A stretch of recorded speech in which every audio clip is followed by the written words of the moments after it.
When Vera said in front of all the guests that I wouldn't last a single year on my own, that I was nothing without this family, something inside of me broke, but not in the way she expected.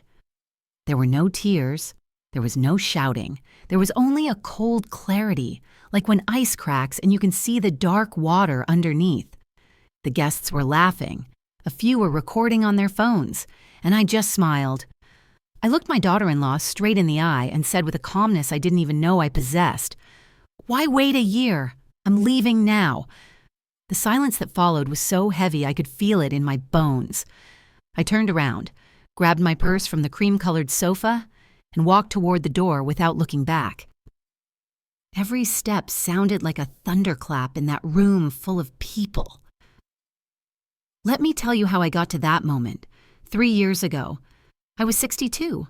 My husband had died over 20 years earlier. I raised my son, Michael, alone, sacrificing my own dreams, including a career in business administration, so he could succeed.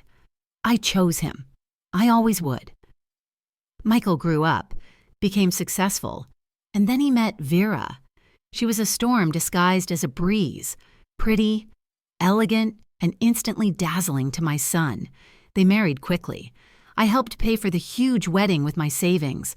After the wedding, Michael convinced me to sell my small apartment and move into their new house in an exclusive neighborhood in Greenwich.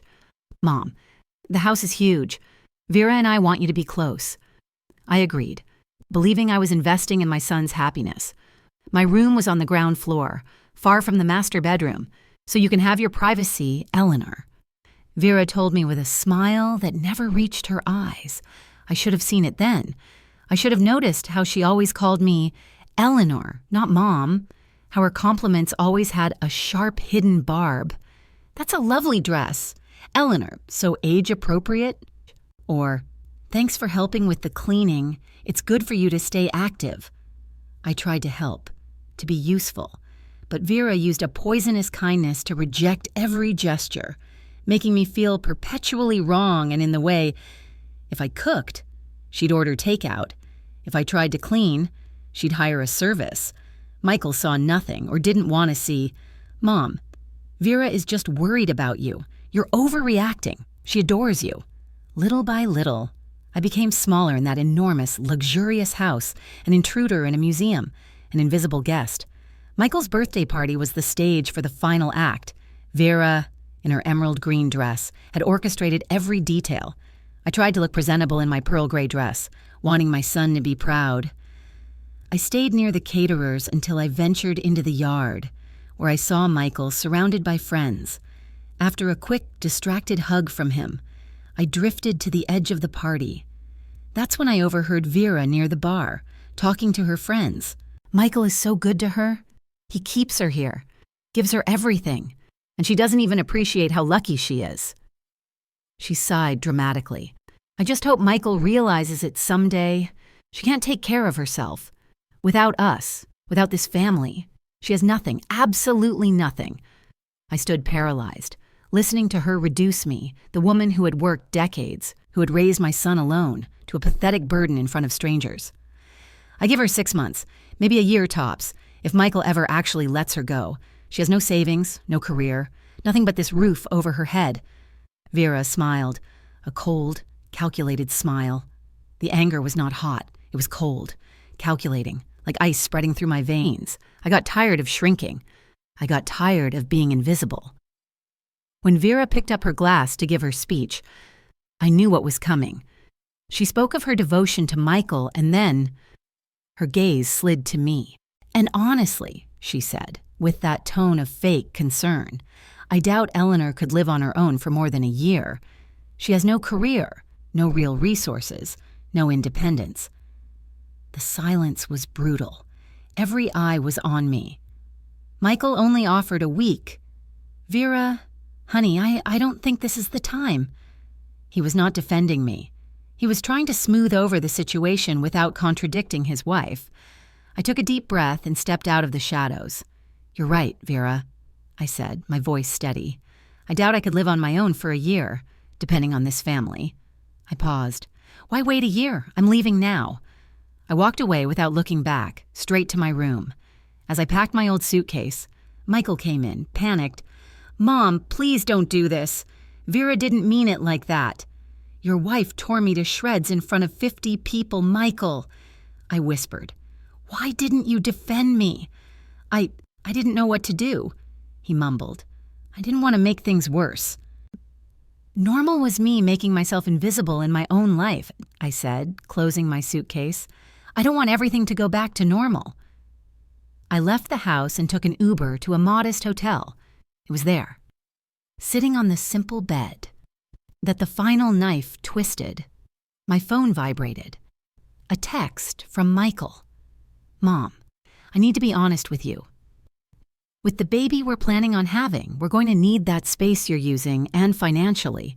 We just can't keep carrying extra expenses. I already spoke to the lawyer and had you removed from the will and the house deeds.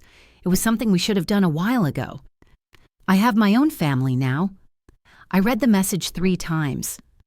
The humiliation was not an impulse. It was the final push to get me out of their lives permanently. Michael had been an active participant. My son had erased me from his future with a text. The sobs turned into an anger cold and brilliant as a diamond, a determination I hadn't felt in decades. If they expected me to crumble, they were in for a surprise. I woke up the next day and started making a list. $23,000 in savings, a bachelor's degree in business, and my contacts. I immediately emailed Arthur Vance, my late husband's former business partner, and contacted Julia Hayes, a lawyer and old friend. Julia confirmed that a legal fight would destroy my peace of mind. "I don't want to fight," I told her. "What I want is to build something of my own, something so big that when they see me, they regret ever underestimating me." Arthur, whom I met for coffee the next day, offered me a chance. "Eleanor, I'm starting a new division in my company, specialized consulting for businesses that want to reach the senior market. I need someone who understands that demographic from the inside." He offered me a partnership, not an employee role. My heart pounded. I thought of Vera's smug face, and I shook Arthur's hand firmly. "Ready?" I said. I was ready. The next few months were a blur. I rented a small apartment, my own space, and established Silver Strategies Consulting. The name was deliberate. Silver for the wisdom that comes with years. I branded my age.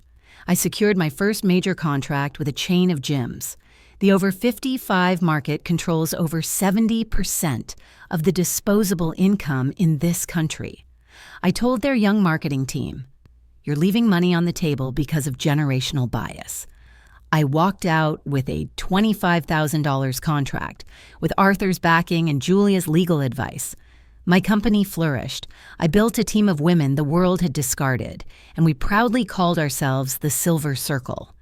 I started posting on social media about reinvention after 60, and my words resonated because I was living proof.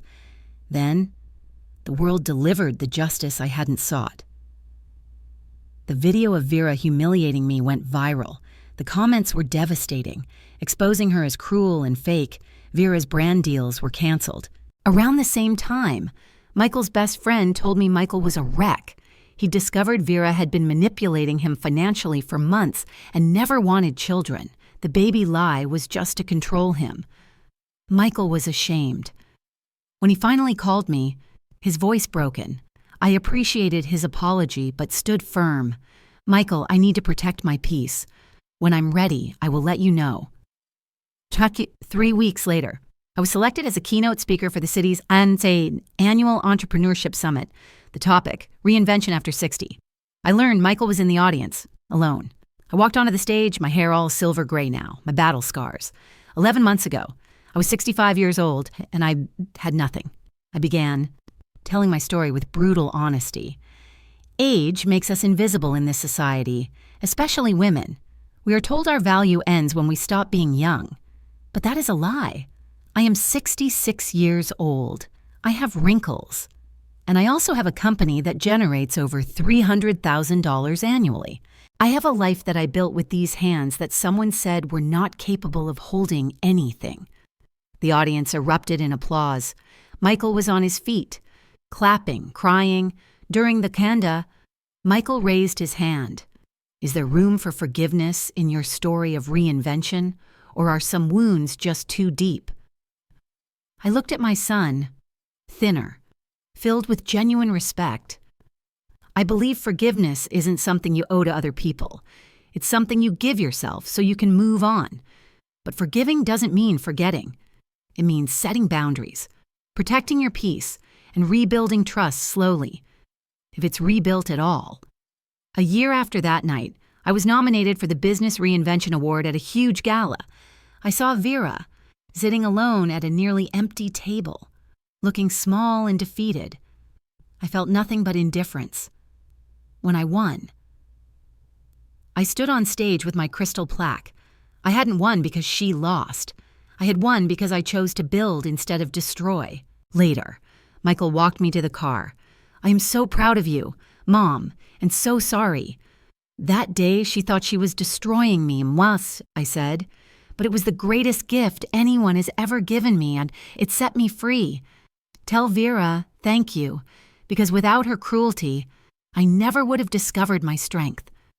We hugged, a real hug, with forgiveness and hope woven in.